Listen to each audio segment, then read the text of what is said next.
Well,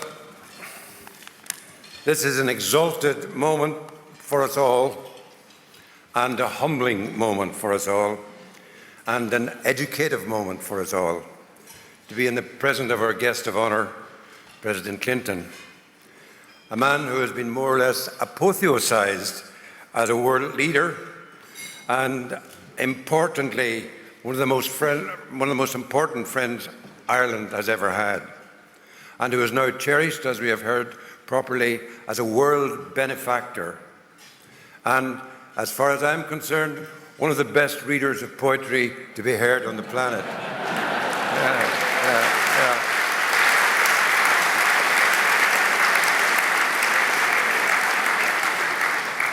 I was just saying to him when I listened to him give a lecture on a Greek tragedy, and then give a lecture on world economics, and then give a lecture on atomic theory, and then give a lecture on, well, philanthropy and human nature and the possibility of living with hope, that it was highly elevating and bewildering that one great head, not stone head, could carry all that it knew.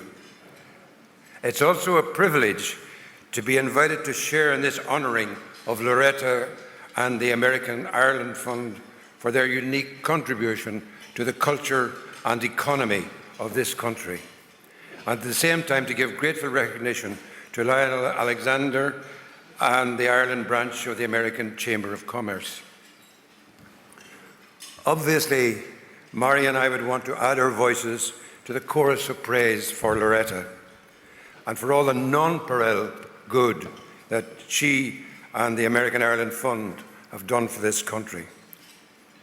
But I also need to say how much it meant to me that words of mine were used in the cause of peace in Northern Ireland and prosperity in Northern Ireland, early by the President and then by Loretta in the Hope and History Fund campaign, a campaign which not only made history, but which broke records. So I will make bold to repeat that old refrain from the Cure of Troy: in gratitude for all these great people have bestowed on us, and in memory, indeed, of the President's visit to my hospital ward 4 years ago, when he changed the mood of the entire institution just by walking among us, in much the same way he changed the mood of Ireland on that first visit to Derry and Dublin in 1995, when Mary and I were privileged to meet him and Hilary for the first time in Jean Kennedy Smith's ambassador's residence. I repeat it also in praise of Loretta for the indispensable, inestimable worth of the work she has done, and for all that her ardent personal friendship has meant to Mary and me over the years. And I repeat it in memory of Lou, the man of books, the man to whom Ireland meant literature and love and a selfless desire to contribute, which are the great virtues that continue to animate America's Friends of Ireland here and Ireland's Friends of America. But before I read that, the President kindly mentioned this book, Human Chain. I was thinking of old cowboy films when the house is on fire, their saloon is on fire, and they invent this chain of buckets of water that go up and up and up and up and douse. The principle of everybody pitching in to help. The principle that the unnoticed and the unregarded have a powerful role to play and deserve the highest human respect, as the President outlined in relation to the great trust that Nelson Mandela exhibited. This is a little poem called Miracle, which I'll read first. I wasn't thinking of doing it, but all that I've heard inspires me to read too long. My wife says there's no such thing as a short poetry reading, she says, but we'll do our best to quicken it up. The incident that came into my mind after I had luckily, minor stroke 4 years ago.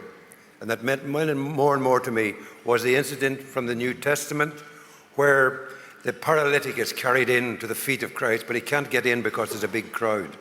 And so the friends carry him up to the roof, take out the tiles, lower him to the feet, and he hears the words spoken, the miraculous words, "Arise, take up thy bed, and walk." What I realized after my experience was the people who are hardly noticed in the story, the people who carry him in, are the central people, the people in the crowd, not the people on the platform, but the people down there to whom the aid is being distributed, or whom are being helped in Haiti or Tanzania or wherever. So the miracle can be performed by the unnoticed. And I think that is the message that's coming through from everybody tonight, to pitch in, to carry the load, and to trust.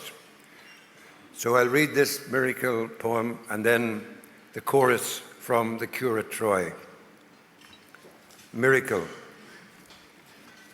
Not the one who takes up his bed and walks, but the ones who have known him all along and carry him in. Their shoulders numb, they ache and stoop deep locked in their backs, the stretcher handles slippery with sweat. And no let up until he's strapped on tight, made tiltable, and raised to the tiled roof, then lowered for healing. Be mindful of them as they stand and wait for the burn of the paid-out ropes to cool, their slight lightheadedness and incredulity to pass, those ones who had known him all along. The ones we have known all along are the ones we must trust in now to carry us through. And we go through with hope, which, as President Václav Havel pointed out, hope is different, he said, from optimism. Optimism is a belief that everything is going to turn out okay anyway. Hope is believing that there is something worth working for. Human beings suffer. They torture one another. They get hurt and get hard. No poem or play or song can fully right a wrong inflicted and endured. History says, don't hope on this side of the grave, but then, once in a lifetime, the longed-for tidal wave of justice can rise up, and hope and history rhyme. So hope for a great sea change on the far side of revenge. Believe that a farther shore is reachable from here. Believe in miracles and cures and healing wells. Call miracle self-healing, the utter self-revealing double take of feeling. If there's fire on the mountain and lightning and storm, and a God speaks from the sky, that means someone is hearing the outcry and the birth cry of new life at its term. It means once in a lifetime that justice can rise up and hope and history rhyme, and hope prevail, we hope. Thank you.